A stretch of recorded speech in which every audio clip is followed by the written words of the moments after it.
Bien, bonjour et bienvenue à cette nouvelle session du Café du e-commerce. Donc, nous venons de nous réunir en table ronde pour débattre de ce sujet très important qui est l'internationalisation des sites web et quelles sont les clés pour garantir le succès de cet essor international. Alors, pour discuter de cette problématique, nous avons le plaisir d'accueillir aujourd'hui avec nous Bart.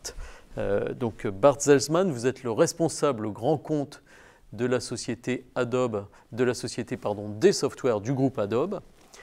Oui, tout à fait. Bon, bonjour déjà. Et en fait, donc oui, je représente la société Adobe avec la spécificité sur la solution de gestion de contenu. Très bien, formidable, merci d'être là. Nous avons également Cyril Conter. Bonjour. Donc Cyril, bonjour. Alors Cyril, vous êtes le directeur général adjoint de la société TVA International. Tout à fait. Et donc on va parler avec vous de fiscalité. Bienvenue. Plus spécialement de TVA. Voilà. Très bien. Merci. Également Loïc Bertin. Loïc, merci d'être avec nous. Bonjour. Bonjour Loïc. Donc vous avez la responsabilité des alliances pour la société NTT Communication Europe.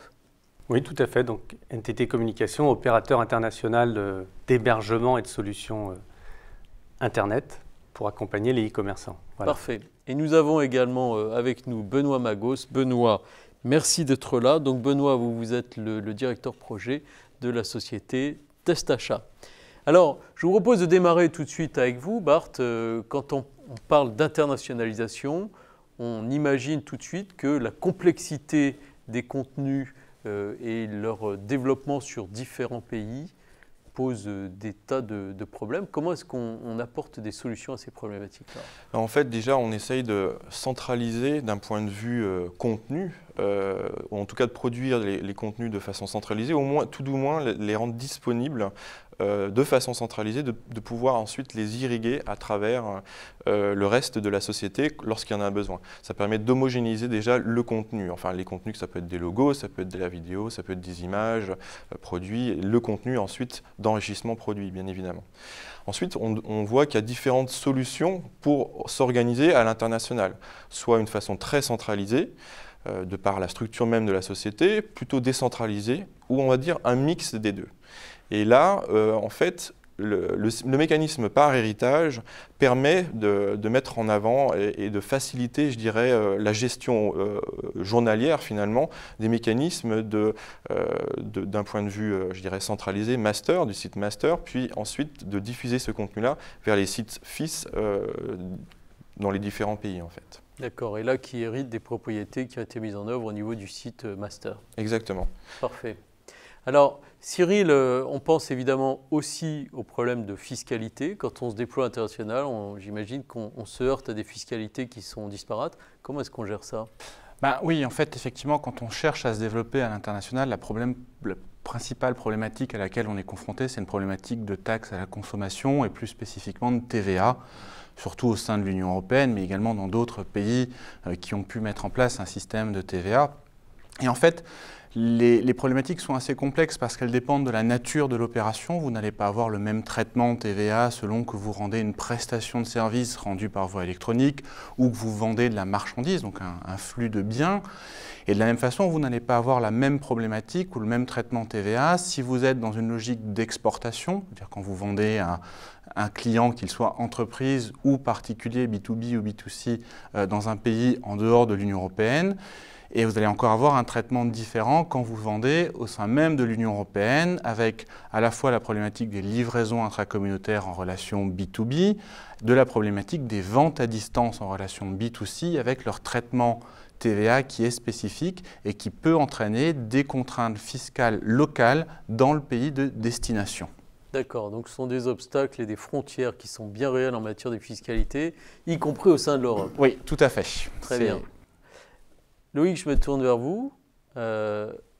Vous irriguez en termes d'infrastructure des pays, vous aidez finalement des e-marchands à se déployer, y compris dans des géographies très lointaines. Quelles sont les clés du succès que vous voudriez partager avec nous? Eh bien, oui, nous sommes un grand groupe international avec plein d'actifs, des câbles, des data centers partout, du cloud computing. Mais la question que nous nous posons, c'est comment aider ces e-commerçants à s'internationaliser. Donc nous allons étudier avec eux leurs objectifs, la population qu'ils veulent adresser, les pays auxquels ils sont confrontés, sur lesquels ils veulent être présents localement.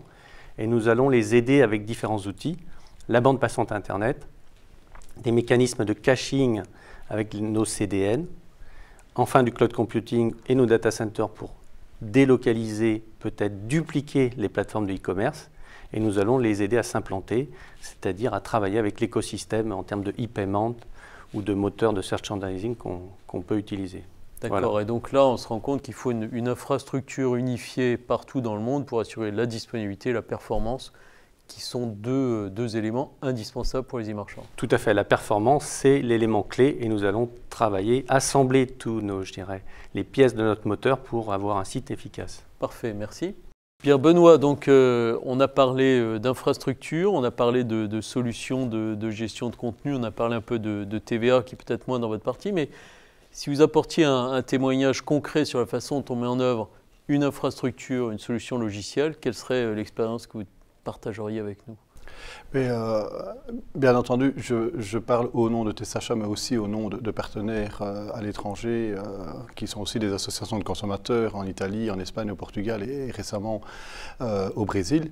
On a décidé de mutualiser à la fois nos ressources humaines, mais aussi ressources technologiques, les infrastructures sur lesquelles tournent nos applications internes, mais dans ce cadre aussi nos sites Internet. Donc, c'était une économie d'échelle évidente, par contre des difficultés au niveau des différents marchés, des différentes spécificités locales qu'on a dû aborder et finalement unifier dans un système qui est homogène. Très bien, et que vous avez donc résolu de façon successful. Oui, effectivement, les sites Internet sont hébergés au même endroit avec une solution et une plateforme technologique qui est identique pour tous les partenaires du groupe, ce qui permet de pouvoir échanger aussi au niveau des connaissances, au niveau du support et au niveau surtout de l'évolutivité de la solution qui doit rester finalement un outil au service des membres de nos associations. Parfait. Messieurs, merci pour votre témoignage. Et à très bientôt pour une nouvelle session du Café du e-commerce.